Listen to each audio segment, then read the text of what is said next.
أعوذ بالله من الشيطان الرجيم. بسم الله الرحمن الرحيم. والصلاة والسلام على سيدنا محمد وعلى آله وصحابته ومن تبعهم بإحسان إلى يوم الدين. اللهم افتح علينا حكمتك وانشر علينا رحمتك يا ذا الجلال والإكرام. اللهم إني أعوذ بك من الهوى ومن العجب وسطوته ومن اللسان وفلتته ومن القلم وزلته. اللهم افتح علينا فتوح العارفين وافتح على الحاضرين والغائبين يا أرحم الراحمين. ولا حول ولا قوة إلا بالله العلي العظيم. Alhamdulillah. Before we start, I just want to do a few La ilaha illallah and then pray on the Prophet sallallahu alaihi wasallam.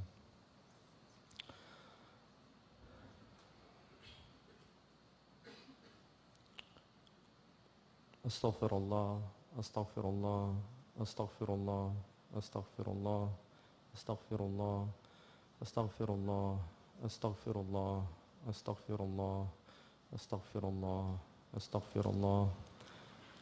إن الله وملائكته يصلون على النبي يا أيها الذين آمنوا صلوا عليه وسلموا تسليما. اللهم صل على سيدنا محمد وعلى آله وصحبه وسلم. اللهم صل على سيدنا محمد وعلى آله وصحبه وسلم. اللهم صل على سيدنا محمد وعلى آله وصحبه وسلم. اللهم صل على سيدنا محمد وعلى آله وصحبه وسلم. اللهم صل على سيدنا محمد وآله وصحبه وسلم. اللهم صل على سيدنا محمد وآله وصحبه وسلم. اللهم صل على سيدنا محمد وعلى آله وصحبه وسلم.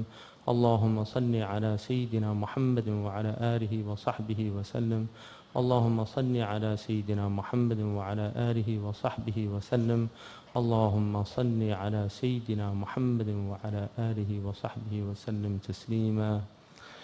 فاعلم أنه لا إله إلا الله، لا إله إلا الله، لا إله إلا الله، لا إله إلا الله، لا إله إلا الله، لا إله إلا الله، لا إله إلا الله، لا إله إلا الله، لا إله إلا الله، لا إله إلا الله. أشهد أن لا إله إلا الله وحده لا شريك له وأشهد أن سيدنا محمدا عبده ورسوله.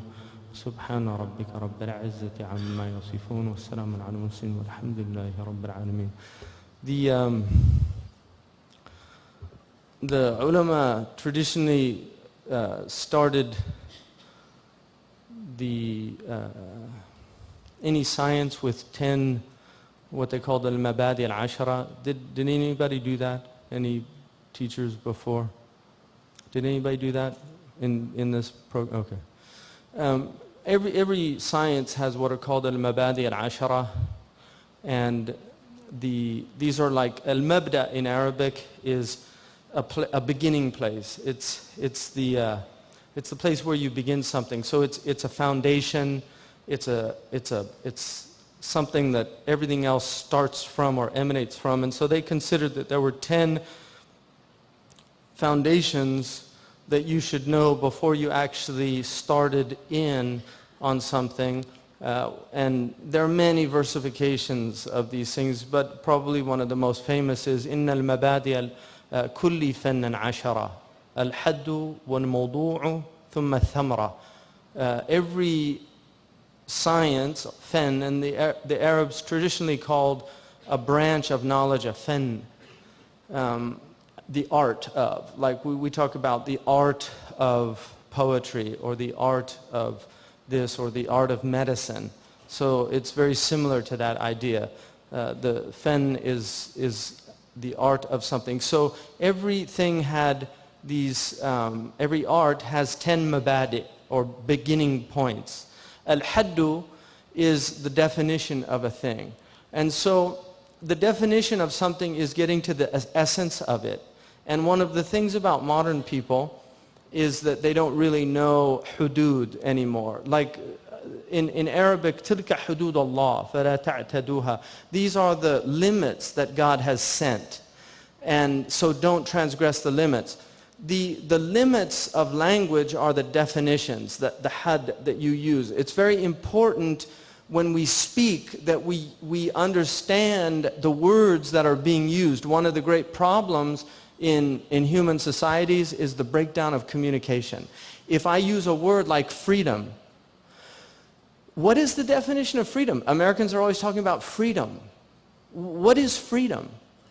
Hurriya. Because in Arabic, freedom is very different from the definition of freedom in this culture.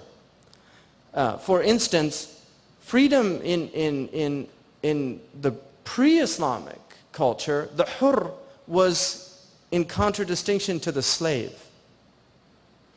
So a free person was somebody who was not a abd. The hur and the abd. Now, one of the interesting things about Islam is it makes you Abdullah. Now, if you're Abdullah, what does that mean in the relationship to everything else? You're free. Because the ubudiyya is only to Allah. It's not to anything else. And so, the hurr, the Arab poet says, al-hurru abdun ma tama', that the free man is a slave as long as he's covetous, as long as he's greedy, as long as he wants. Wal abdu hurrun ma tama', and the slave is a free man if he's content. Which gets to the essence of the Arab understanding of freedom before Islam. That freedom is moral freedom. It's freedom from want, not freedom to. In our culture, freedom has almost been entirely defined by freedom to. Now, I'm using this just an example because I could give a whole talk just on freedom and the different ideas about freedom, but I'm only using that as a segue into the idea that when terms are not defined, miscommunication arises. So if you're talking about aggression to me, and your understanding of aggression is my understanding for terrorism, we don't have a dialogue. So you're saying I'm an aggressor and I'm saying you're a terrorist for, I mean, this is like the Arabs who say, one of the Jahili Arabs was asked, you know, what is oppression? Ma huwa haddul jawr? What is the definition of injustice? And he said, when my neighbor comes and takes my goats and my camels and my women, because they had razaya, they had, you know, the ghuzat, the Arabs in Jahili Arab, they used to go and attack the other people. And he said, well, so what's justice? And he said, when I go take his goats and his camels and his women. So the Arabs also say, ba'ukum tajurru wa ba'ila tajur. You know, your preposition works in the sentence, but you're not granting my preposition the same agency. I mean, that's a grammarian's way of saying the same thing. So a Yemeni told me, he said the whole problem with America, he said, it's like the wolf that came down and the sheep was drinking from the pond, and he said, I'm going to eat you. And he said, why? And he said, كَدَّرْتَ عَلَيَّ الْمَاء. You know, you got the water all muddy. And the sheep said, when? He said, last year. And the sheep said, I wasn't born last year. And the wolf said, well, your father did it.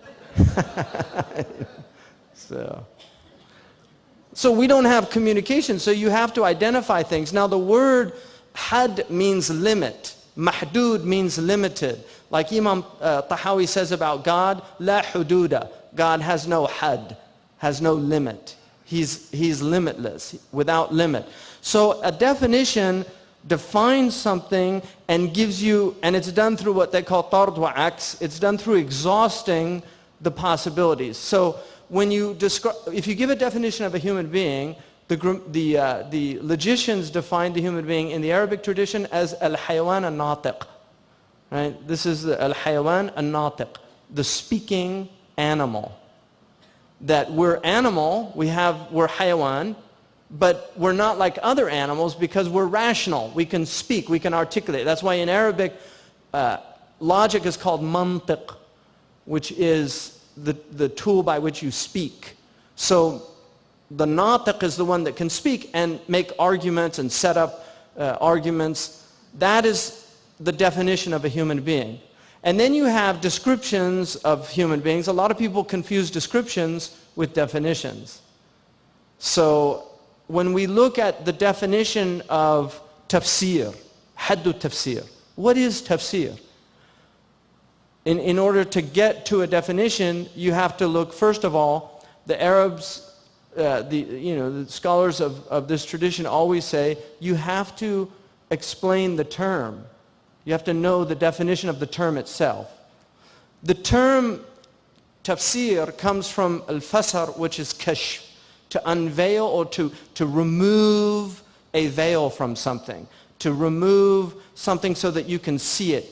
كشفنا عنك الغطاء. We have removed the ghita from your eyes. We've removed the ghita. People have a ghita, they have this veil over their eyes. Allah says that He removes that veil on Yawm al-Qiyamah. And then فَبَصُرُكَ الْيَوْمَ حَدِيد. Today your eyes are like hadid, piercing, eagle eyes. So the word, and when you get into ilm al-ishtiqaq, which is a very interesting knowledge in Arabic, which is the science of word derivations and the fact that words that share letters have similar meanings. And this is throughout Arabic, which is one of the miracles of Arabic and a proof that the language is tawqifiyya, that no human beings could have worked this out to put, because words share a letter like ilm, amal, and lama'. You know, if you just switch the words around, ilm, and then put amal, and then lama', those are the three that come out of that. So ilm is knowledge, amal is action, action is based on knowledge, and when people know something and act according to their knowledge, they become lama', brilliant. Al-ma'i is a brilliant scholar. So they're related. Now fasar in Arabic is kashafna. Another related word is safar, to journey. What happens when you journey? Journeys are about discovery. Journeys are about unveiling. The Arabs say, yusfiru an damirihi. He's telling me what's inside. He's revealing his innermost thoughts to me. The Arabs say that the musafir is the one yusfiru an khuluqihi. A traveler will let you know his character, because when people travel, their character gets unveiled. So the tafsir is the science of unveiling the meanings of Qur'an. It's to reveal the meanings of Qur'an. That's the had.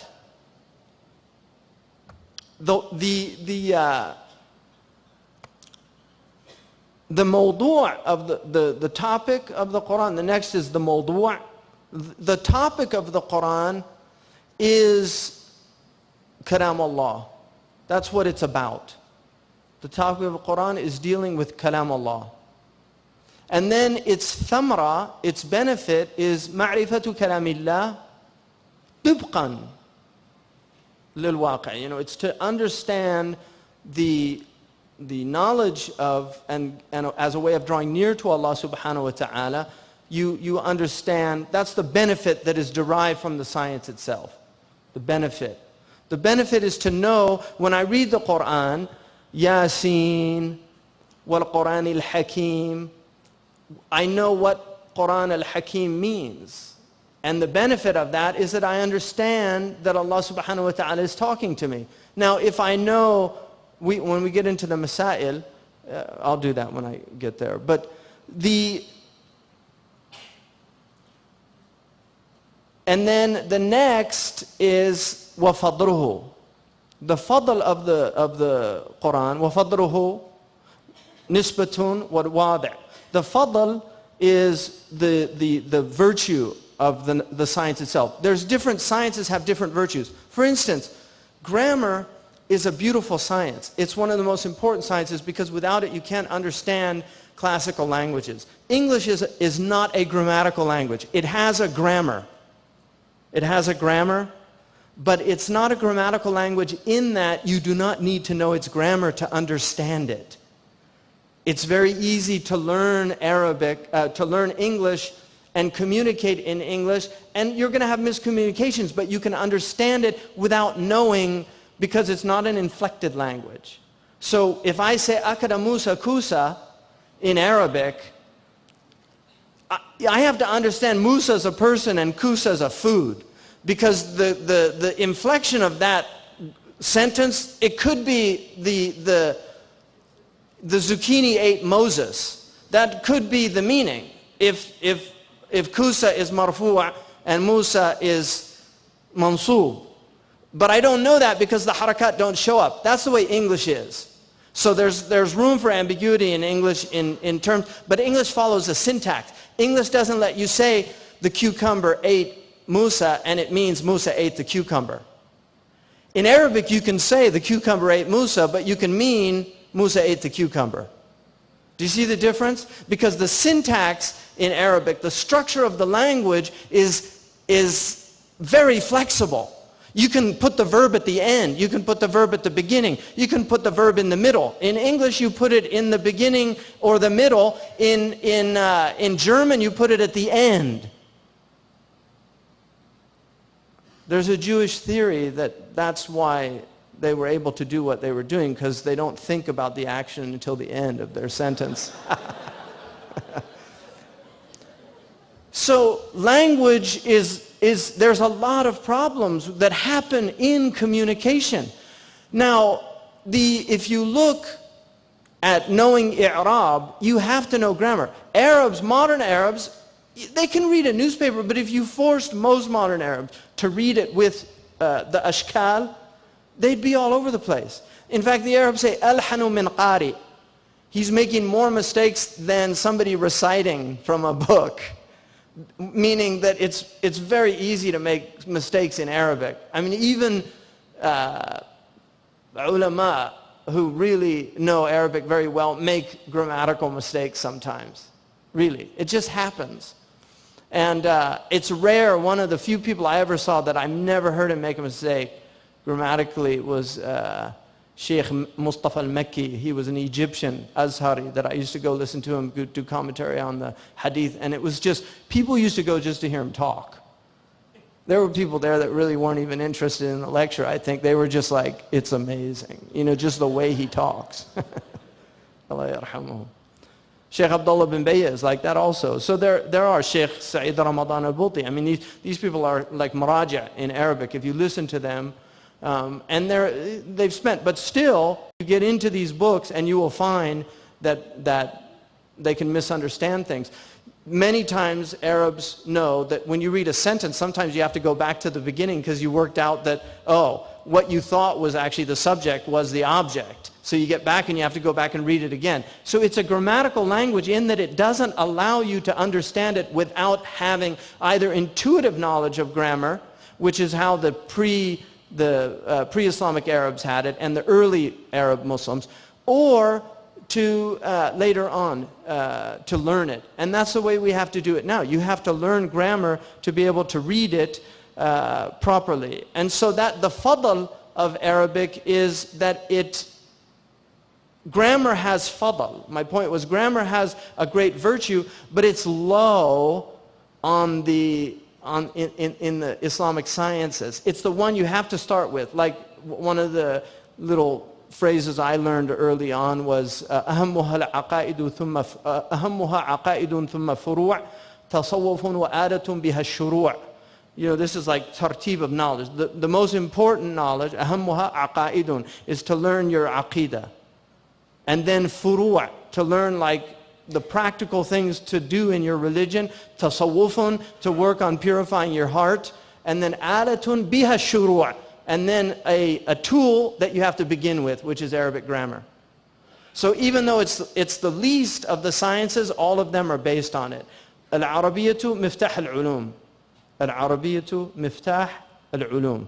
It is the key to knowledge in our religion. If you don't know Arabic, you do not have access to knowledge in the same way that somebody. There's secondary sources, and you meet people that are very learned about Islam. So you can't say that somebody can't understand Islam without understanding Arabic. I don't believe that. But to get into the sciences of Islam, you have to learn Arabic. And certainly these primary sources, because they'll be until the end of time in Arabic. The Qur'an cannot be translated. It can't. And in reality, no real great literature can be translated. It just doesn't work. Anybody who knows two languages and has read a piece of great literature in both languages, they know the original is always better, if they really know it. Because you can't, and language is too nuanced. So that is, and then nisbatun, the nisba is what the science is related to. Like طب is نسبته إلى العلوم التي تتعلق بصحة ومرض البدن. It's a science that's related to the health and disease of a body. That's the relationship. Tafsir نسبته إلى علوم الشرعية. It is in fact أفضلها وأعلاها. It's the highest and most exalted of all the sciences of Sharia. So this is its relationship to other sciences, is that. And then al-wadi' is the one who first formulated the science. It's important to know that because those people have fadl. They have virtue. And so classically, the scholars always honored the one who came with the science first. Like Imam al-Shafi'i was honored by being the founder of usul al-fiqh. That does not mean that the ulama weren't using usul before Shafi'i. They were. He was the one that saw what they were doing and articulated the methodology and theory. Nobody had done that before him. In the same way that Aristotle is the inventor of logic, but he wasn't the first person to ever use logic. People were using logic.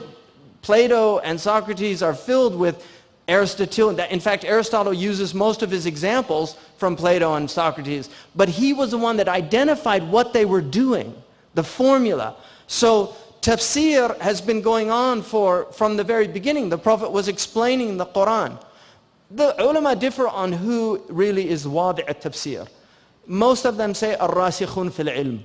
They're the ones Allah subhanahu wa ta'ala says about the Qur'an that it has two types of ayahs, the clear ayahs and the hazy ayahs.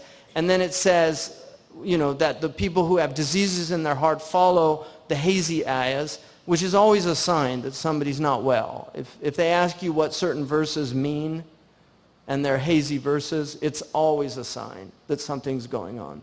But Allah says, وَالرَّاسِخُونَ فِي الْعِلْمِ يَقُولُونَ آمَنَّا. The people firmly rooted in knowledge. And it says, وَلَا يَعْلَمُ تَأْوِيلَهَا إِلَّا اللَّهِ. Nobody knows the ta'wil except Allah of these hazy verses. وَالرَّاسِخُونَ فِي الْعِلْمِ. Some of the ulama say the wow there is called atf. It's a conjunction. And so it's actually saying Allah knows them and the rasikhun fil ilm, and then stop. And others say no, the wow is actually isti'naf. The sentence stops at la ya'lamu ta'wiluha illa Allah, that only Allah knows the ta'wil, and the rasikhun fil ilm say about that, we accept it. It's all from Allah. So there's a difference of that wow in tafsir. But Imam Ibn Abbas radiyallahu anhu said, وَأَنَا مِنَ الرَّاسِخِينَ. He actually said, I'm from amongst the rasikhin who know the ta'wil of the Qur'an, because the Prophet ﷺ said, Allahumma faqihu fi ad-din wa 'allimhu ta'wila. Faqihu fil Qur'an wa 'allimhu ta'wila. Teach him the Qur'an, the meanings of Qur'an, and teach him how to do interpretation of the Qur'an. So he was from those people. So this is a khilaf that's been going on for a long time. وَكُلُّ نَصٍ أَوْهَمَ التَّشْبِيهَ أَوْوِلْهُ أَوْفَوِّضْ وَرُمْ تَنْزِيهَ. There's ulama that say you can interpret everything in the Qur'an, and then there's other ones that say, except even the huruf al-muqatta'at, they have meanings that they say relate to those words. And they say that it's open as long as you have the adawat. If you have the tools of knowledge, right, then you can make that tafsir or ta'wil. If you don't, you can't. So Ibn Abbas is also, some say that he is the first real mufassir of the Qur'an, Ibn Abbas radiyallahu anhu. And if Ibn Abbas said something, it has a lot of authority amongst the ulama just because of who he is. And then the important thing is to determine, did he actually say it? Is the sanad sound or not? But generally, Ibn Abbas is after the Prophet ﷺ. If Ibn Abbas says something about the Qur'an, he has a position amongst the ulama and the mufassirun that is very high. And then al-ism is ilm tafsir, and it's also ta'wil, right? Because tafsir and ta'wil have synonymous meanings. Some of the ulama say no, that tafsir is what the words mean, like al-Qur'an.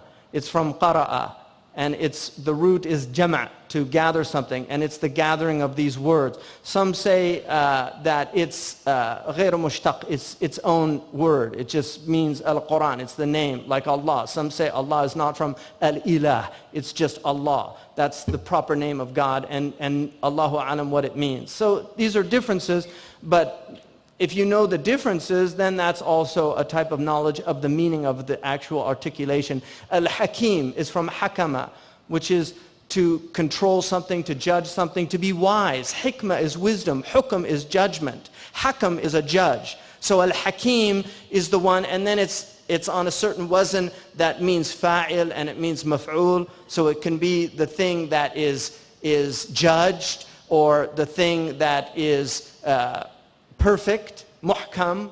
You know, it's complete in its, there's a perfection to it, and it can also be the wise. So generally it's interpreted here as the wise Qur'an, al-dhikr al-hakim, you know, that it's wise. So that is knowing the tafsir, if you know the meanings. But then the ta'wil is, those are the denotations. If you want a word that's used in lexicology, a denotation is what the word specifically means. The connotation are the meanings that are possible, that are derived from that basic meaning. So when I say, for instance, hand, in English, this is a hand. But I also say, lend me a hand. I don't mean cut off your hand and I can borrow it. Like, lend me a hand. I'm asking you for help. So a connotation of hand can be help. You can also say, his hand is more powerful than his hand. Now I'm talking about power. You can say, I've got to hand it to him. Right? I mean, there's lots of ways that hand can be used. In Arabic, there's, you know, there's literally, there's about 17 meanings for hand. In Dasht, which is Farsi, like Imam al-Ghazali said about people that were translating Qur'an into Farsi, he said you should never translate Yadullah into Dasht Khoda. Because he said if you say Dasht in Farsi, he said it doesn't mean the same things it means in Arabic, so you're delimiting the meaning, which he said is unjust to the Book of Allah. It's a problem with translation, because Arabic meanings are very vast. So that is, you know, ta'wil and tafsir are the names, but it's usually ilm al-tafsir is the name that's given for this science. And then al-istimdad, where does the science draw its knowledge from? Al-istimdad, yastamiddu from what? What does it draw its knowledge from? It draws its knowledge from the book, the sunnah, and then fatahul al-Arab fil balagha. You know, the great Arabs of Jahiliyyah, al-Arab al-Arba, al-Arab al-Musta'riba, qabla al-Khadrama. It's the Arabs that really knew Arabic. So you can use classical Arabic to interpret the Qur'an. And one of the most foundational principles of Quranic interpretation is that it be in accordance with the Arabic language.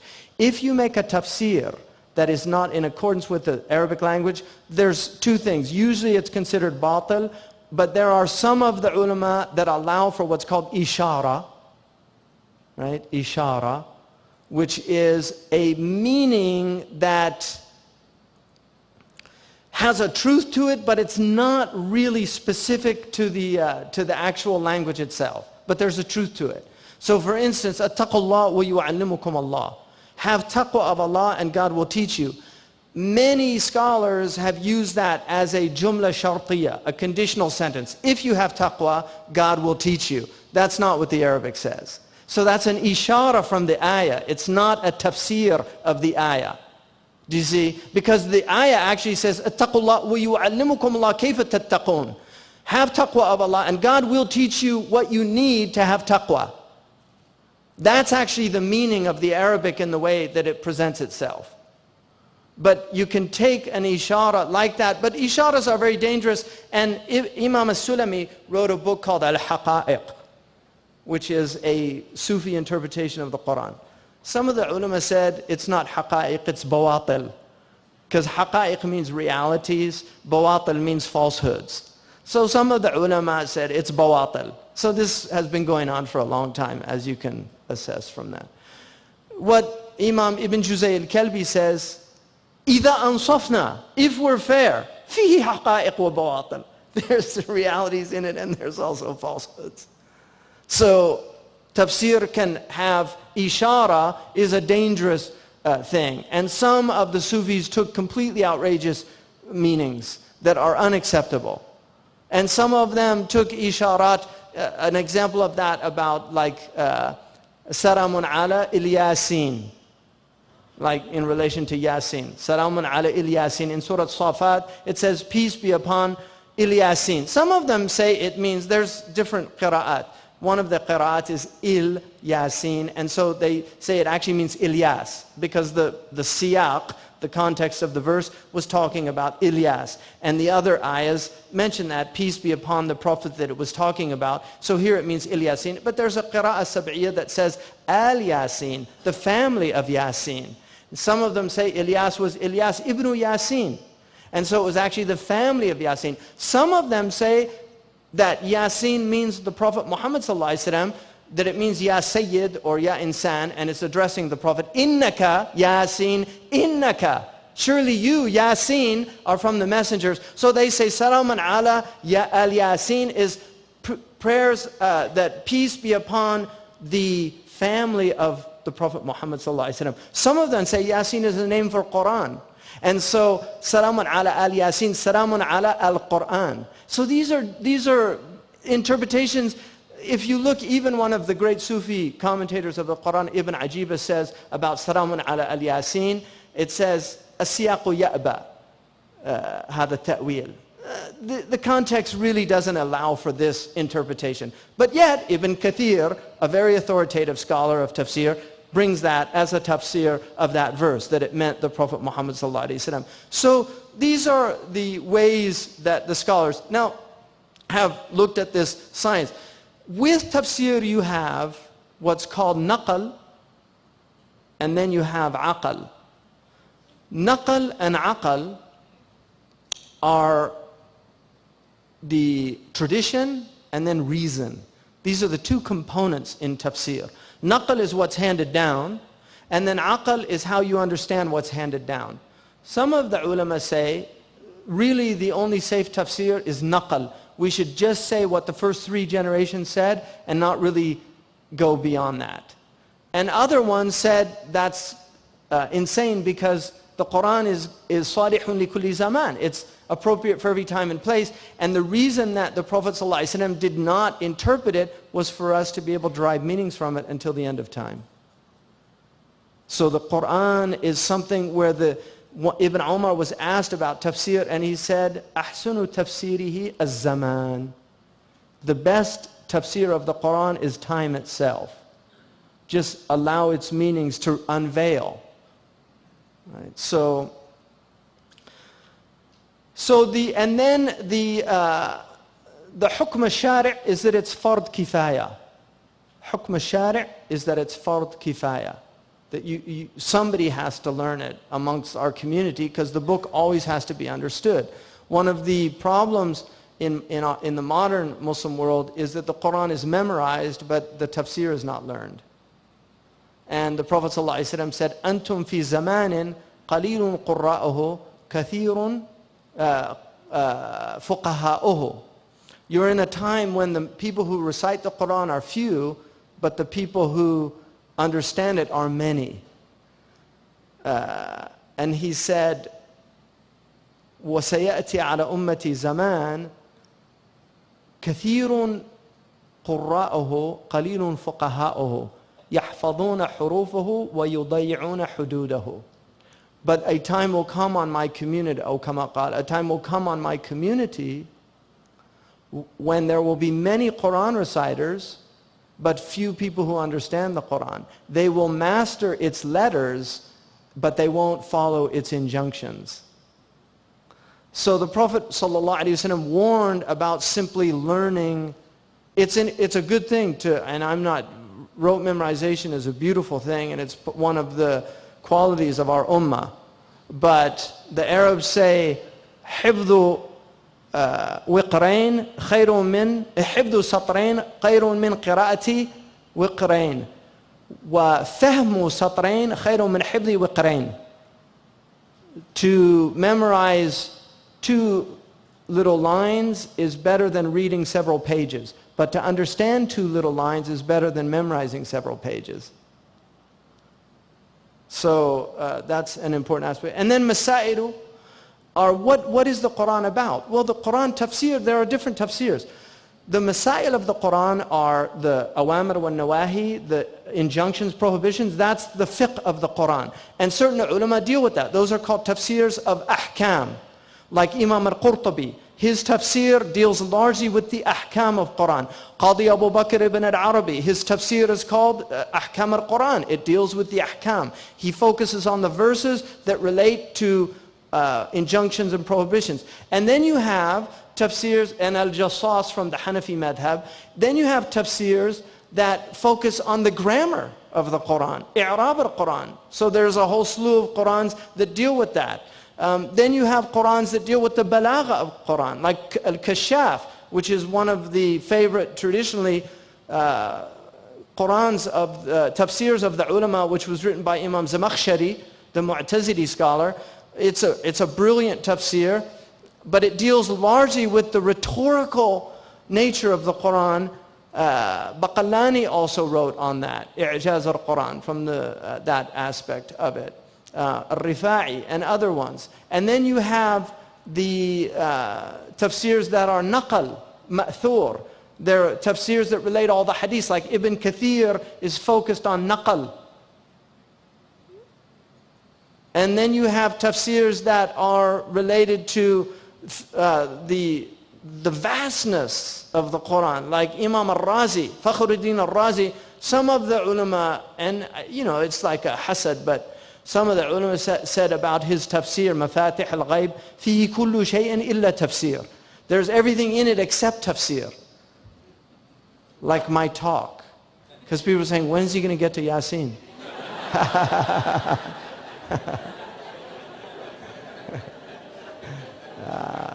Yasin's not easy. Yeah, because tafsir scares me. I don't like tafsir because it's a heavy thing. It's a weighty thing. سَنُلْقِي عَلَيْكَ قَوْلًا ثَقِيلًا. We're going to thrust on you a weighty word. The Quran used to, when the Prophet had the Quran come down, the camel, Abu Bakr had his leg under the Prophet's thigh and he thought his leg was going to break from the weight of the Prophet's thigh when the wahi was coming down. But the camel couldn't ever hold him. If the Quran came down when he was on the camel. And one of the amazing things is that the Quran has been revealed in all these different places. Like fi sama on al-Isra, fil ard, and bayna sama'i wal ard when he was on the camel. I mean, they use these examples that the Quran was revealed in all these different situations. Even in his bedroom when he was with Aisha, he said she was the only woman that the Quran was revealed like that to him. So, but Fakhruddin deals with philosophy, he deals with amazing meanings of the Quran and goes into that. So these are all the types of things. And then you have Tafsir Ishari, which are the Sufi tafsirs.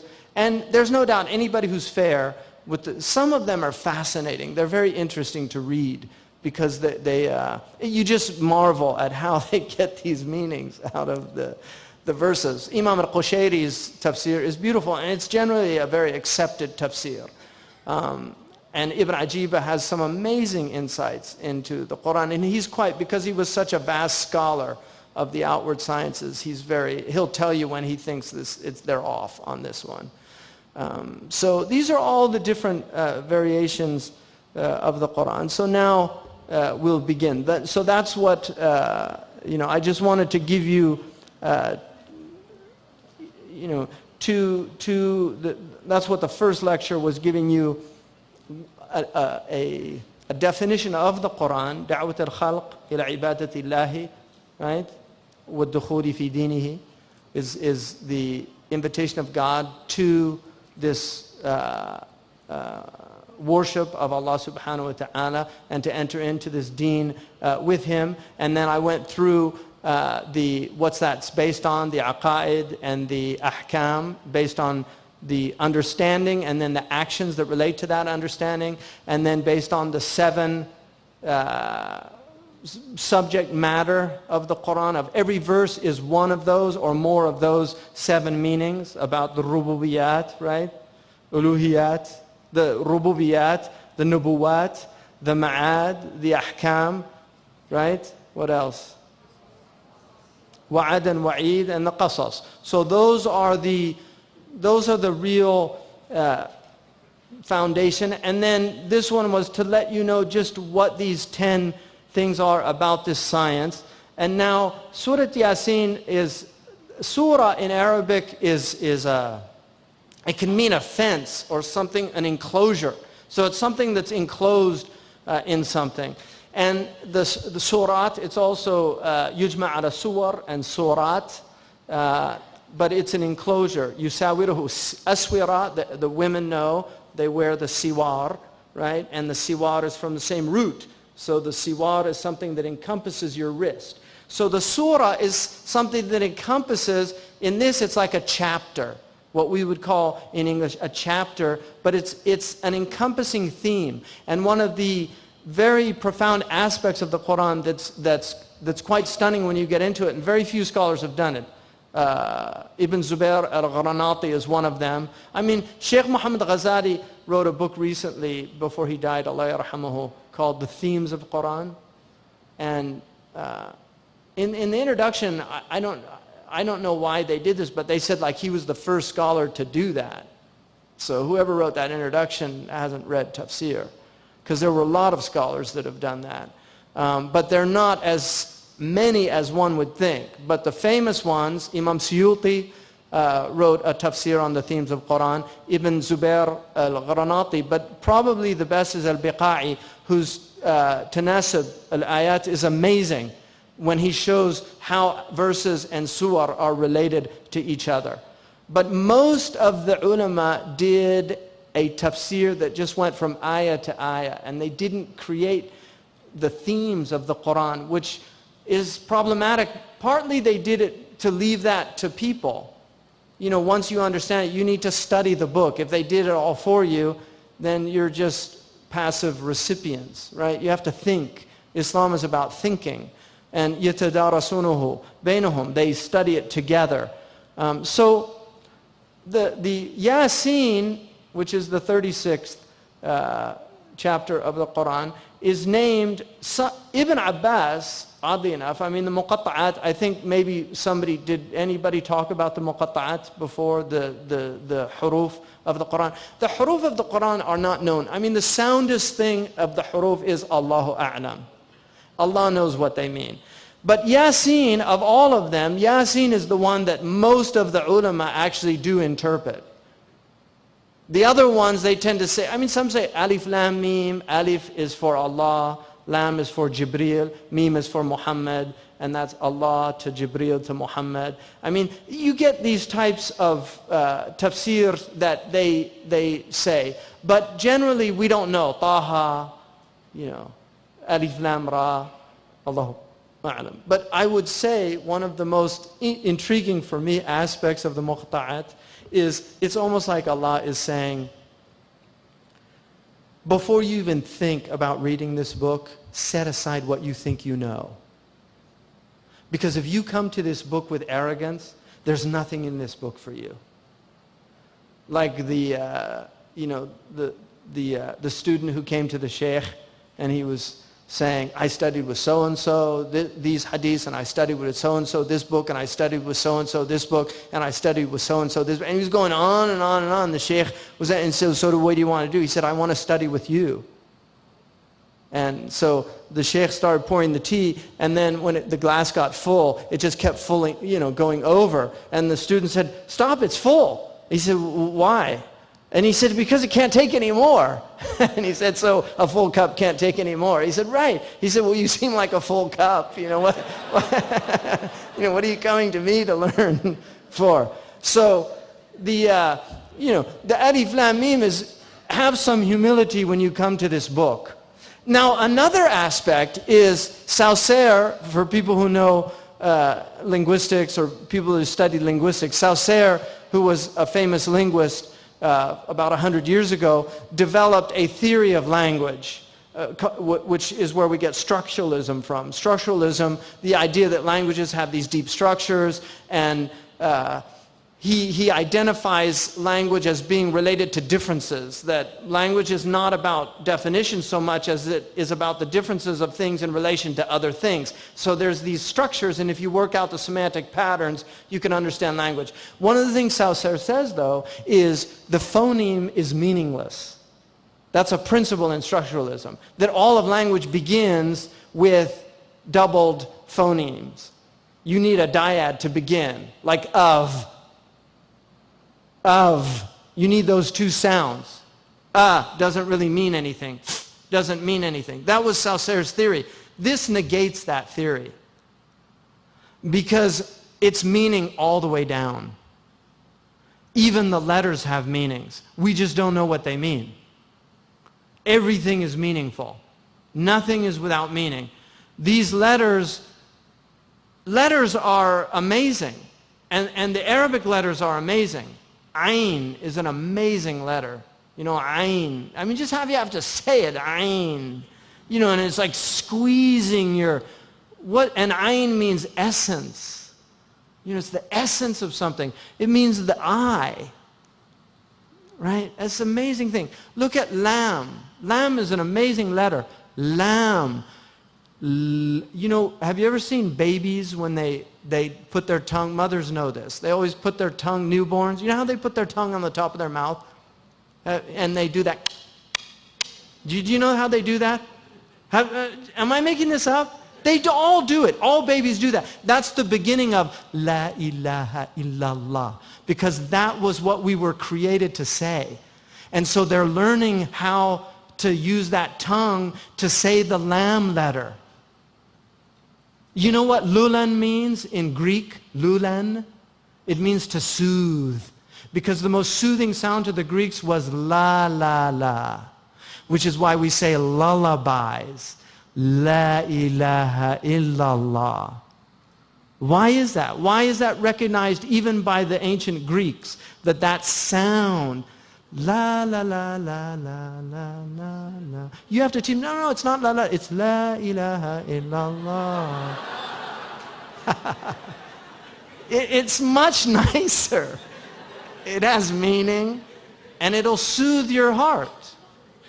Really, it's amazing. So these are amazing things. Ra is an amazing letter. I love Ra. And the Arabs call it harfu takrir, which is the letter that does rrr. That's what takrir means. But then they say, but it's named that so that you don't do rrr. Right? So Moroccans, when they recite Qur'an, they always do the rrr. But if you go to the East, they don't do that. Right? But the Ra sound, if you look at Arabic, rrr letters usually relate to pulling something along, like marra, farra, karra, right? It's amazing because the rrr, right, marra, it keeps happening over and over again. Karra, to flee, farra, to flee, karra, to go back. So it has the idea of something being dragged. Yajurru, jarra, to drag, literally. That's what jarra means. And then lam and ra are related. They're from the same makhraj. Say la. Now say ra. Right? Do you feel the articulation? That's called a makhraj. Ra, la. Right? And that's why ra and la are often interchangeable in the Arabic language, in words.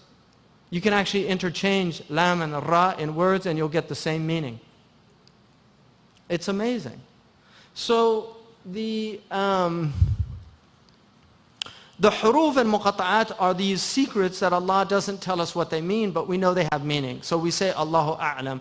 But Yasin, if you take the word insan and you turn it into a diminutive, which is called a tasghir in grammar. A diminutive is like Pepito in Spanish, right? Pepito, little Pepe, right?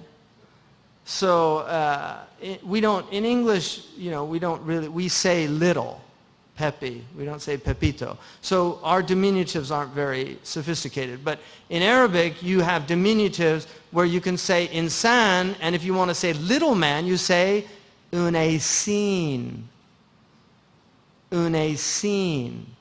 And ya means oh. And then the Arabs like to do this thing which they call hadf, which is to cut things out that they just sound long or...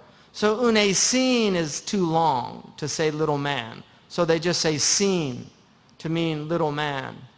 Or big man, because tasghir is used for ta'zim also. So it's a nice thing about Arabic. The Arabs have wonderful strategies for insulting people, and then when the person gets insulted, they can always switch and say, I didn't mean that. It's really interesting. There's so many devices in the Arabic language to do that. And one of them is tasghir. Because you can call a man tasghir for tahqir, to like belittle him, but you can also call it to exalt him because it's a term of endearment. Oh, my little one. And it's a term of, so you could, if you call a man, you little man, and he's, what? How dare you call me little? No, no, no, I meant that. I love you. So that's what Ibn Abbas said that meant. And he said it was in Lughat Tay and in a riwayah in Syrianiya that it meant man in Syrianiya, seen. So Yasin is how it begins. Now some say that, you know, generally there's what they call idhar. You have idgham and idhar in tajweed. Idgham is when you assimilate a word into another word, like with the huruf al-idgham, yarmalun. So you say sirajan wahaja, that's idgham.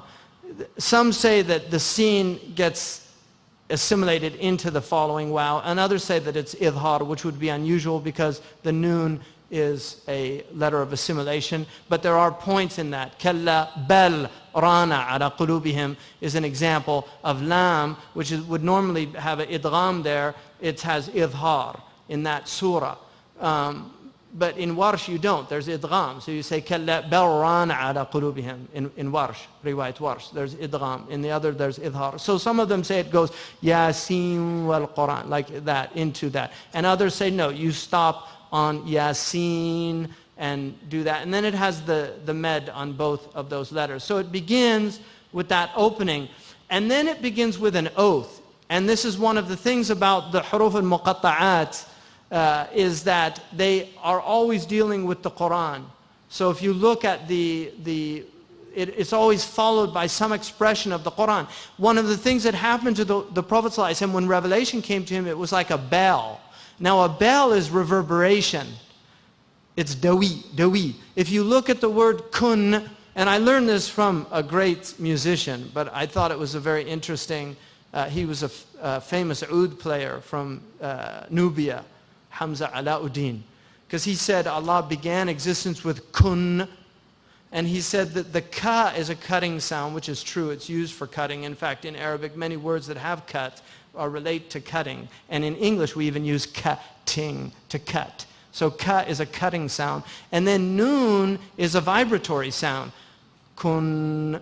And so he was saying that the silence, you know, from that existence comes from nothingness into being. So it's literally cutting the nothingness, and then the noon is the reverberation of existence. And one of the things that we know about existence is it's all reverberating. Like physicists tell us, everything has a resonance. Everything is resonating. And so resonance is dawi in Arabic, dawi. And the Qur'an, they talk about the Qur'an resonating. That the Sahaba كانوا يقرؤونه كالدوي النحل, like the reverberation of the bees. And one of the things about reciting Qur'an with tajweed is that you're forced to do these sounds that you normally don't do, which creates these resonances and affects you, because these things have an effect on you. When you recite the Qur'an properly, it's forcing you to, your whole body begins to resonate. Yasin. It's there. The sound itself is power. The sound is power. There's power in the sound itself. And so it's followed by this oath. The wow there is for qasam, to swear an oath. Wal Qur'an al-Hakim. By the Qur'an, the wise Qur'an. Wal Qur'an al-Hakim. And that's why it's Qur'ani al-Hakim with the kasra, because of the wow. Wal Qur'an al-Hakim. Innaka lamin al-mursaleen. Indeed, verily, you are one of those who have been sent. Why? Why the oath? One of the interesting things about when you say something, that a proposition, somebody will say, bring your proof. What lawyers always do, if they're good, is they always establish their proofs before the proposition. So they give you all the reasons, and then they have their summation, which is to tell you why. Because they want you to rationally come to the conclusion, and then they'll add stories in there to get the emotional content as well, because they know that emotion's important. But they will give you the rational, and then they bring you the proposition.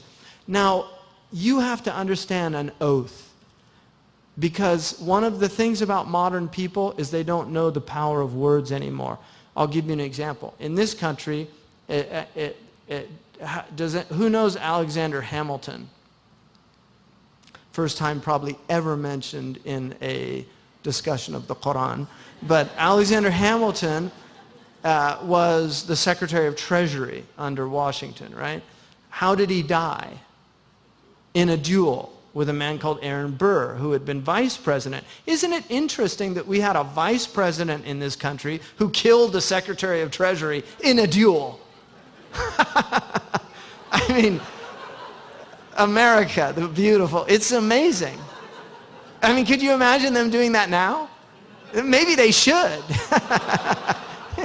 Solve some of the problems in Washington. You know, I challenge you to a duel. I demand satisfaction. You know, Glenn Beck, I'd like to challenge him to a duel. I mean, these people have to know that words have meaning. That you can't just say things and not think that there's no meaning attached to those things. When you disparage the honor of people, when you vilify human beings that you have no knowledge of, and you say things about them and who they are and what evil they've done, they've had no trial. Like Imam Luqman in Detroit. What trial was he given? He's condemned. There's a jury, and a judge, and an executioner.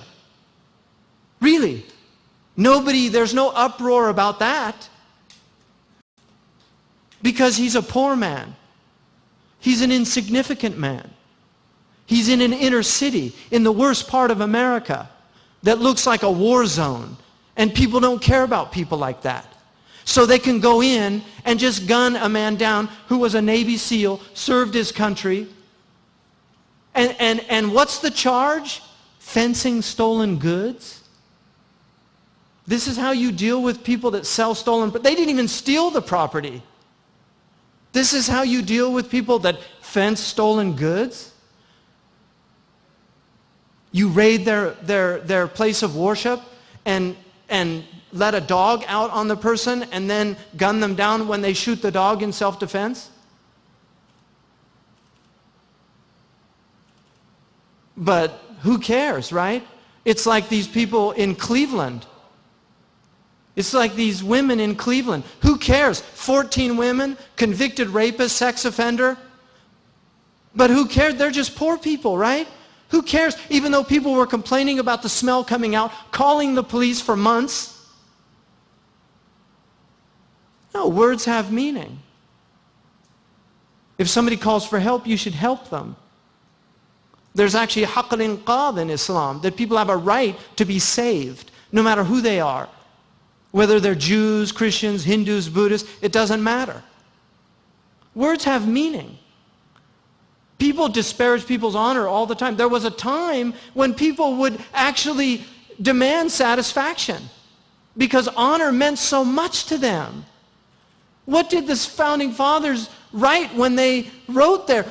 Upon this we pledge our lives, wealth, and sacred honor. Sacred honor. Honor in Arabic is shahama.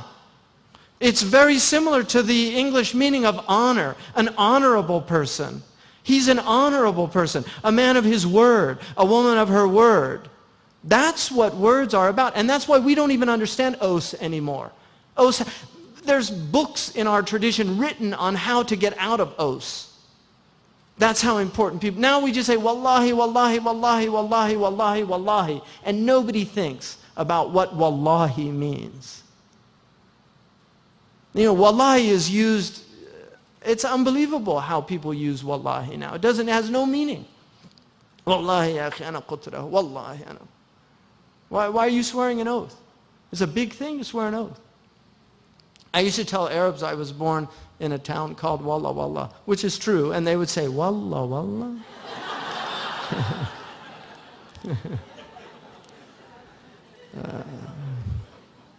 So I'm Walawi.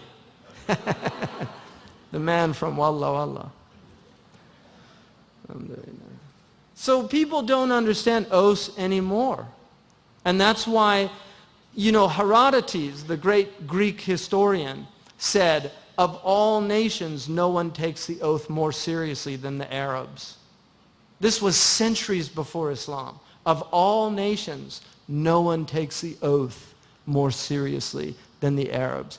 If an Arab gives you his word, you know, my father said when he was young, he remembered a saying, you know, he's like in his 80s, but he said when he was young, he remembered a saying, I'd rather have an Arab on his word than a contract. That was a saying that people had about Arabs. Like Arabs were people of their word. And that's why to swear an oath is not an insignificant thing. When Allah says, Wal Qur'an al-Hakim, to the Arabs, this was a big thing. To swear an oath that you are a messenger of God. Innaka lamin al-mursalin. There, it's the answer to that oath. You are. Surely, verily. Now you have tawqeed. Because he could have said, Wal Qur'an al-Hakim, anta rasul, anta mursal. No. Innaka, verily, indeed, surely, an emphasis. And then la again, to use it again. That you are lamin al-mursaleen. This is, I mean, we don't understand modern people. It's sad that we've lost this access. But this, when the Arabs first heard this, even the Jahili Arabs would be,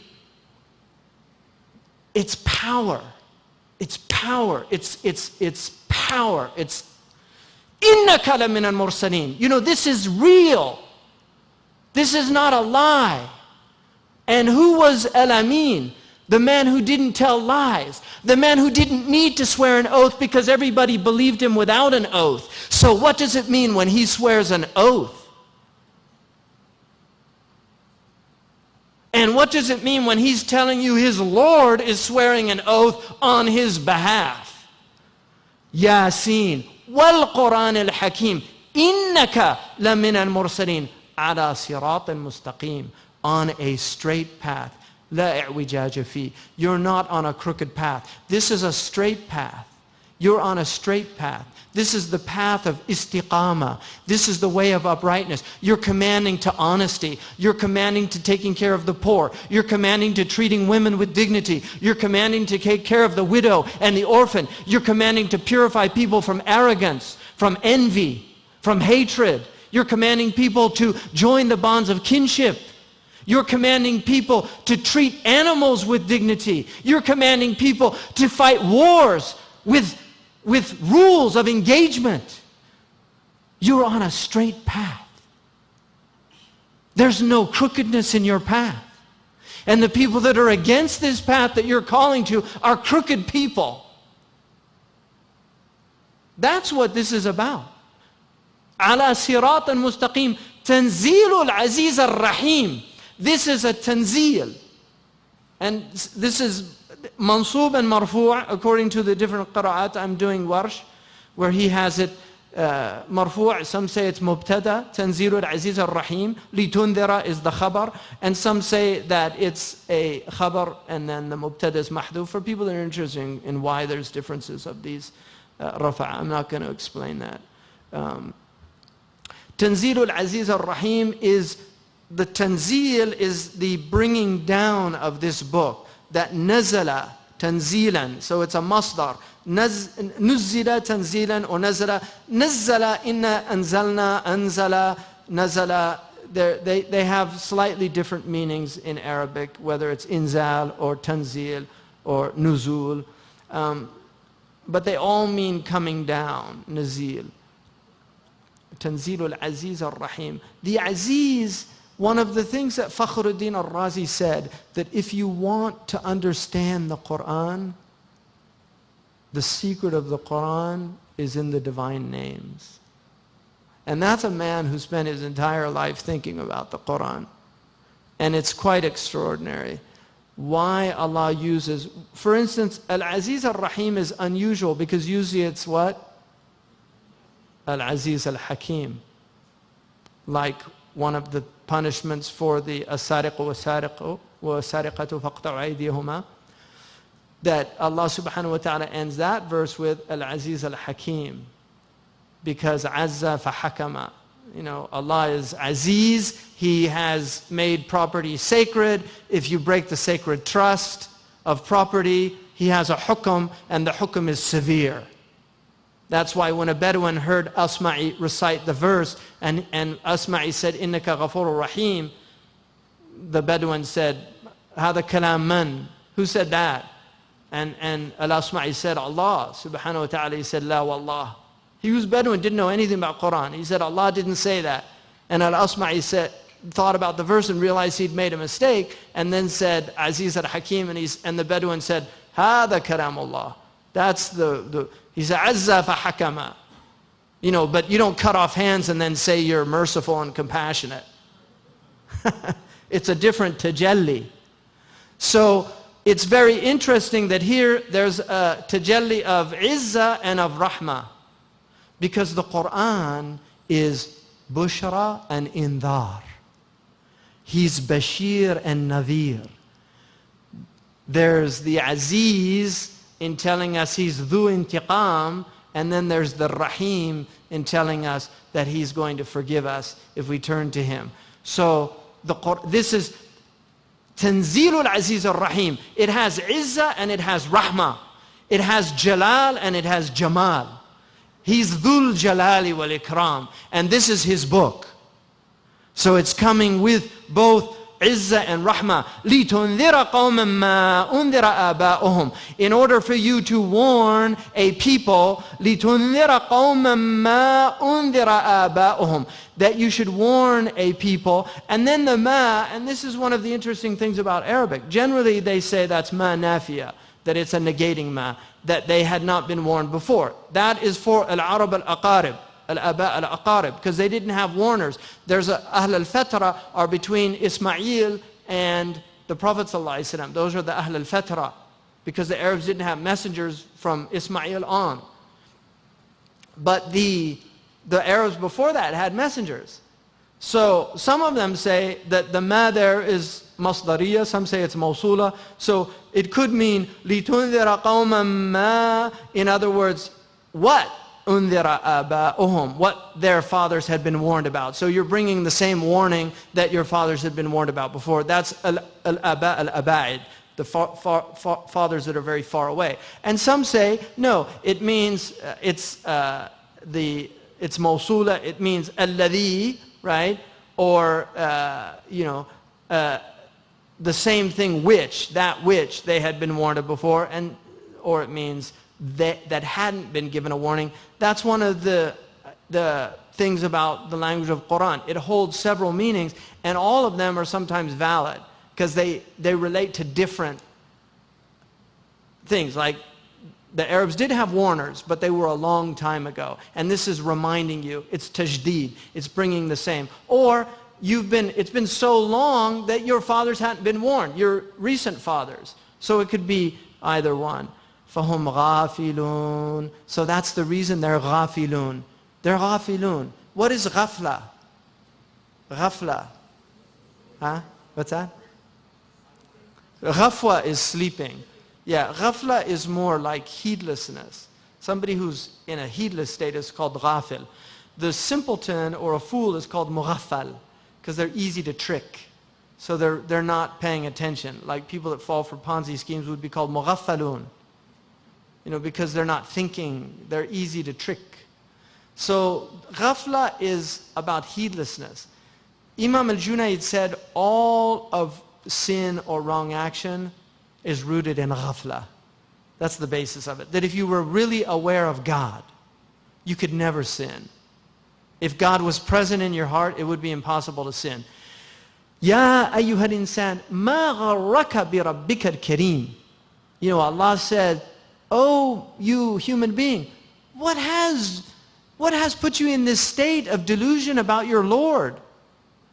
One of the Mufassirun said, أَعَدَّ جَوَابَهُ فِي سُؤَالِهِ. He put his answer to the question in the question itself. What has taken you away from your generous Lord in that you think that you can do these things that you can do and you're not going to be taken into account? What did it? Where's the jawab? Where's the answer in the question? Your generosity. Because people can only sin when they're experiencing the generosity of creation. That's when they sin. You can take something for nothing when you think there's something that can be taken for nothing. That's when you steal. Okay? So Allah is so generous to His creation that sometimes people forget. And that's what ghafla is. It's a forgetfulness. It's a state of forgetfulness. The Arabs before Islam were in a state of ghafla. They're in a state of ghafla now. The whole world is in a state of ghafla. Welcome to planet Earth. 6 billion people and we're all in a state of ghafla. It's amazing. So if all the doctors are sleeping, who's going to tend to the patients? We were in a madhouse. The asylums, one of the crazy people got the key and they've let all the doors open and all the doctors are sleeping. And then we're wondering why there's wars all over the place, because the people that are supposed to be running the insane asylum are in ghafla themselves, or they've gone mad. Inna la fi zamanan, inna la fi zamanan li farti shududihi, man laysa yujanninuhu man la yujanninuhu falaysa bi'aqili. We're in a time that's so extreme in its madness. If it doesn't drive you mad, you are mad already. Welcome to the modern world. Yeah. And then they wonder why Fort Hood and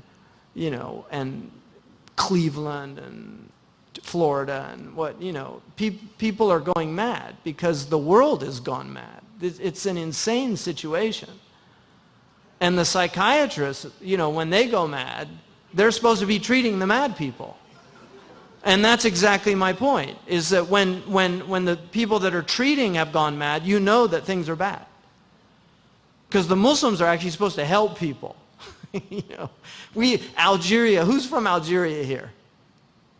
Nobody's from Algeria? Moroccans, I know. Nobody's from Algeria. Algeria, 200 years ago, was sending aid to Europe during the famine. Wheat. Aid to Europe during their famine. Algeria. I'm not making that up. It's Algerian history. Sending aid. Like now you have Western countries send aid to Muslim countries. Only 200 years ago, Muslim countries were sending aid to Western countries.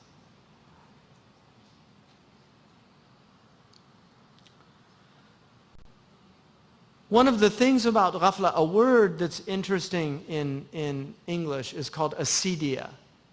It's not really used anymore. And it's interesting words that disappear, right? Like sin. Do you ever hear anybody use that word anymore? Sin, seriously. People, you'll never hear sin. Have you ever heard anybody on TV say sin? They don't, unless it's Sunday on those funny channels. And then they use it too much. That's all they use. Which leads one to wonder what's going on there too. But sin is a beautiful word. Khati'ah in Arabic is sin. You know, does anybody know the original meaning of khati'ah in Arabic? It's a mistake, but it's a term that the Arabs used for something that they did. It's an archer's term. In classical Arabic, the khati'ah was to miss the mark. You know what sin means in Old English? It's an archer's term, to miss the mark. Yeah, I'm not making that what she says seriously. No, I'm making up. Google, you've got Google.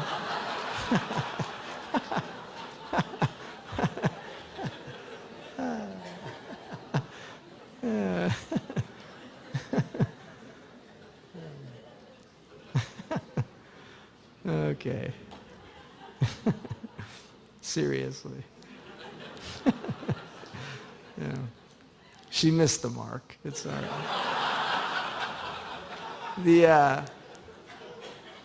What is the idea of missing the mark, if that's what a sin is?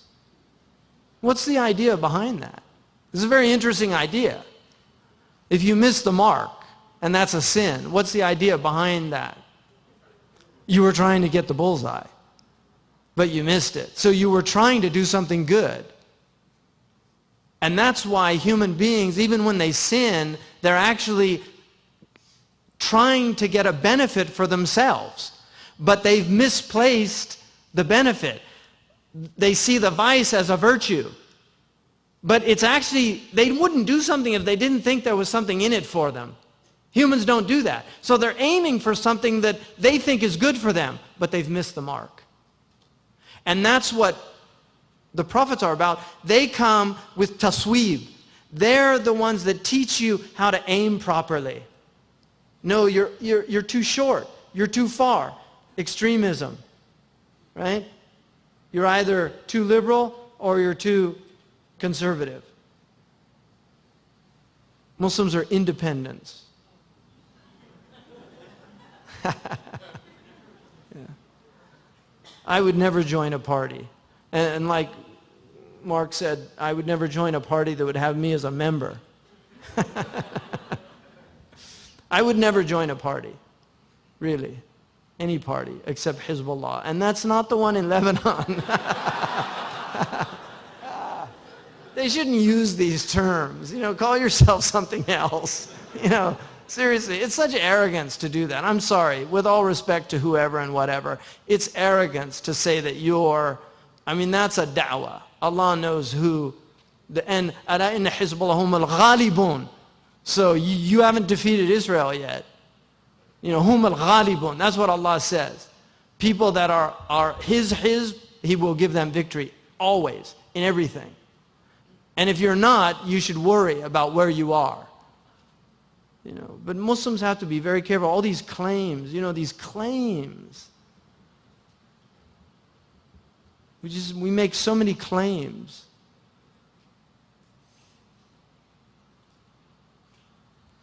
And we get into politics, and then people get mad. He's dissing Hezbollah. Allah. لقد حق القول على أكثرهم فهم لا يؤمنون. The qawl, حق القول, ثبت القول, it's been confirmed on the majority of them that they're not believers. They don't believe. And حق القول أملأن جهنم من الجنة والناس أجمعين. That Allah has أصحاب النار. There's people for the fire. That's what that means. إِنَّا جَعَلْنَا فِي أَعْنَاقِهِمْ أَغْلَالًا فَهِيَ إِلَى الْأَذْقَانِ فَهُمْ مُقْمَحُونَ. We have placed in their necks aghlal, these collars. And they're big collars, so they can't bend their neck. فَهِيَ إِلَى الْأَذْقَانِ, they're up to the chin. فَهُمْ مُقْمَحُونَ. And some say the ghul is the hand, so they're actually tied like this. Right? That it's like that. So they have collars that have their hands tied up, because the ghul is a qaid for al-yad. So Allah, and this is what's called in balagha isti'ara tamthiliya. It's an example that it's using very expressive language, figures of speech, to create an understanding in the mind, like a metaphor that, when you say Zaydun Asadun, Zayd is a lion, you don't mean that Zayd is an animal that has a mane and teeth and growls or roars. You mean that he's courageous. So it's a way of driving that point home and creating a tamthil, an image in the mind of a person that enables them to really see the reality of these people's state. So that is the majority of scholars say this, because it's talking about these people specifically who were being called to Islam. And what's worse about them is that they weren't even interested in examining the proposition. And that's what acedia is. The word acedia is translated, it's a Latin term, but it's translated as sloth. But in Christian theology, acedia was not laziness, that people are lazy in their work. It was spiritual laziness, that people weren't interested in finding out the truth. That's what acedia is. And so this is really the warning about people that are suffering from spiritual acedia, that they're like people that have there's no humility. Because what do people do when they're humble? They lower their chins down to their breast. How did the Prophet come into Mecca? With his chin on his breast. That's how he came in, as a conqueror. If that was his state when he was a conqueror, then what was his state in normal circumstances? Because when you're conquering, that's the time to jump up and down, and that's what people do. Like these people, when they won the World Series, they didn't come out with their chins bowed down and humble and said, it's such an incredible honor to defeat a team like the Phillies, and we just were humbled by this victory. And, no, they were jumping up and down and gloating. Shamata, right? Really, that's what people do, right? It's very different. In the old days in sports, you actually went out and shook the hands of the people and said what a great game you played. Because sports was to teach people about humility and being gentlemen. Really, that's what sports was about. It wasn't about this. This is all new, modern spectacle. It's not sportsmanship. It's not how sports was. It's just modern man and woman, fallen. Yeah, that's all it is. And that's what this is talking about. It's arrogance. It's people with their heads high. And then Allah says, فَهُمْ مُقْمَحُونَ. Muqmahun is a term taken from camels, right? قَمَحَ الْجَمَلْ فَهُوَ قَامِحٌ. The camel, when they would take them to water, and it would raise its head up and refuse to go down and drink. That's what the camel, I lived with camels, so I know camels are very bright animals. Camels, first of all, the first time I rode a camel, it knew immediately that I'd never ridden a camel. And I grew up riding horses. Horses and camels are very different. But literally the first thing the camel did, it took me to a thorn bush and started like rubbing me in the thorn bush. And all the Bedouin, they were just laughing their heads off. They just thought that was hilarious. It wasn't. I had scratches all over, and But I learned after that to let them know right away that I knew exactly what the game was. Like I was being nice to the camel. No, you hit them right on that they have a little nodule right on the top of their head, and boom, you give them a good little whack, and suddenly they're nice and everything's wonderful. Yeah. But they're filled with pride, and And they look around and do this thing. That's the muqmah. Qamihun. They're arrogant. Qur'an? Why should I read that book? Well, because 1 out of every 4 people actually thinks it's from God. That seems like a pretty good reason just to be interested in it. Doesn't that seem logical? Just to read it and see maybe there's something in there?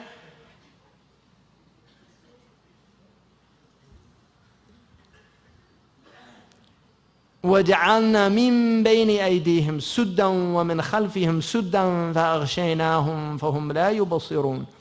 And we put before them a sud, which is like a barrier, or sad in Hafs. It's a barrier. سُدًّا وَمِنْ خَلْفِهِمْ سُدًّا فَأَغْشَيْنَاهُم. So there's a barrier in front of them, which is their understanding of akhirah.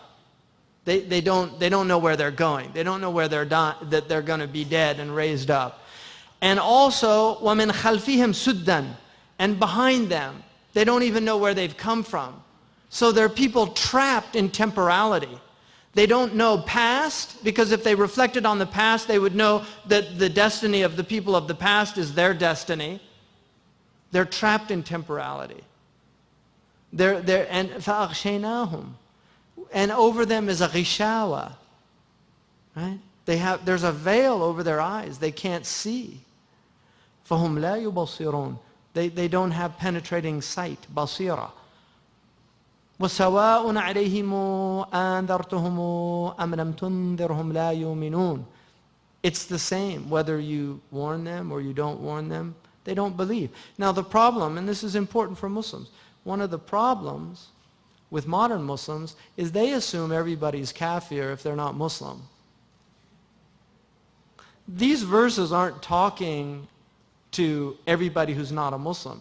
They're talking about people who are arrogant, puffed up, filled with pride, and wouldn't give you the time of day. Read the descriptions of the kuffar in the Qur'an. They're jawwal, they're mutakabbir, yistakbirun, they're mukhtalun fakhur, they're zalimun. I mean, these are the attributes that Allah gives them. Most people are nas. A lot of them are just in ghafla. They're just nas. That's why Allah first calls people Ya ayyuhan nas before He calls them Ya ayyuhal kafirun or Ya ayyuhal ladina kafaru. He calls them Ya ayyuhan nas. Because initially He didn't call the Arabs Ya ayyuhal kafirun because they weren't kafirun. But after seeing miracles, after witnessing everything that they had witnessed, and treating the Prophet ﷺ the way they treated for doing nothing other than calling them to their own success, Allah said, حق القول. No, this is too much. You can't get away with this. So it's important, that people should not apply these things to people that they see out there walking around. The majority of these people, even though they have a legal status, which is outside of Islam, you don't assume about people that, I'll give you an example. And it's just an example from my own experience. I made a statement right after 9/11 where I said, if it was in an interview with a newspaper, that if there were any martyrs in that event, it would have been the firefighters. And somebody went to my teacher in Saudi Arabia, my teacher, Sheikh Abdullah bin Bayya, and said that I said that the kuffar were shuhada. Now, it's very interesting. First of all, Sheikh Abdullah said, what word did he use? Did he say shaheed? He said, no, he said martyr. He said, well, look it up in the dictionary. And because he knows French, he said martyr. He said, it's true, they're martyrs. Because in French, a martyr is the one that gives his life for other people. That's called manduha, The thing about Muslims is they're supposed to actually look for excuses for people. So he was just being a good Muslim. But anyway, my point is that the assumption was they were kuffar. Did you check those firemen? Did you go and ask them what they believed and how? The basis is not kufr, it's iman. People are believers before they're disbelievers. The assumption about people is belief before it's disbelief. Because belief is a fitra state. Isn't our deen al-fitra? Don't we believe that people are actually by fitra inclined to believe in Allah subhanahu wa ta'ala? So their inherent state is belief. And disbelief is actually a state that comes later because of arrogance for whatever reasons. But these are too severe, you're making things too, it's just simple kuffar, Muslimun. Just makes everything easy. Just Red Sea, split it. We're on that side, they're on that side. Well, not me. I'm a convert. Okay, so I know what it's like on both sides. Because I've been on both sides. And by the way, kuntum khayra ummatin ukhrijat linnas, you were the best people, past tense. No, seriously. That's the tafsir. Read it for yourselves. Muslims talk about kuntum khayra, and they think like it's present tense. We're the best people. No, what are you doing for humanity right now? Where's your great medical discoveries?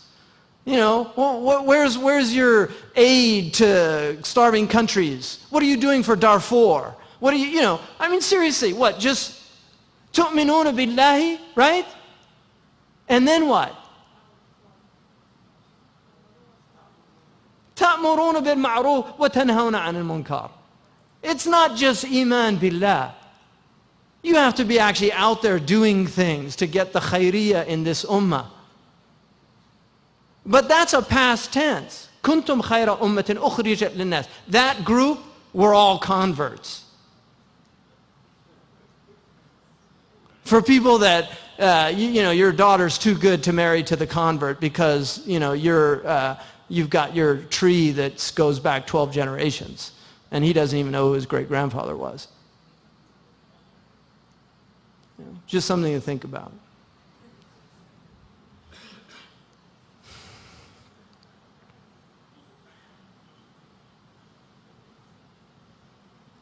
إنما تنذر من اتبع ذكر وخشي الرحمن بالغيب فبشره بمغفرة وأجر كريم. Surely you warn the one who will follow this reminder, has khashya of the merciful when nobody else is looking. Because a munafiq will display outwardly, but when nobody's there, what's between you and Allah subhanahu wa ta'ala, that's where it counts. فَبَشِّرْهُ. Give him bushra. So there's the indhar. You warn them about what happens if you don't follow this, but if they follow it, they have bushra.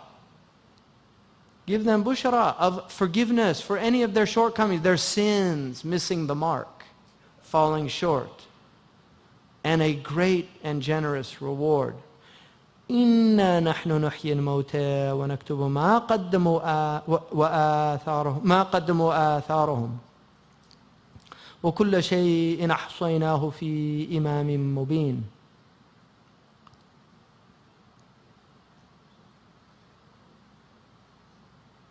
So Allah, and this is at the essence of Yasin. We bring the dead to life. وَنَكْتُبُ مَا قَدَّمُوا وَآثَارُهُمْ. And we write down everything that they are bringing forward to the Yawm al-Qiyamah, all of their actions, وَآثَارُهُمْ, and any traces they leave behind, what they bring forward and what they leave behind. That's all going to be أحصيناه, ضبطناه. We've given it specific accounting and reckoning. في إمام مبين. The imam here is the book, في كتاب مبين, because the book, it leads you, right? The book leads you. في إمام مبين, in a clear book.